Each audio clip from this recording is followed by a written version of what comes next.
Вижте, от тук, като дойде левия прав, правите отклон, сайстеп страните, трябва да вършите на 90 градуса право първо. Раз, два, от тук правите крушето стъпа и лодка. На другия край също. Отклон, сайстеп, крушето стъпа, лодка.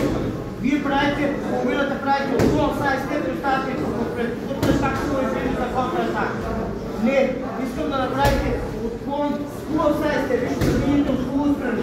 Тук като дойдете, и лодка няма да падате. Пак, отклон, дай друга. Отклон, сайстеп, тук, страни хубаво. Хоп, подскок, сайстепа с подскок и на двата крака. Дойде тук, даже завъртите гарда, за да дойде отстрани крушето отзад.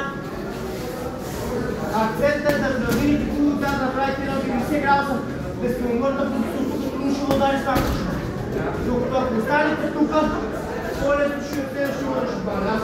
Тук вие удрате, той не може нито да блокира, нито да удари.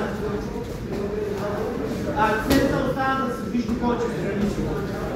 Това е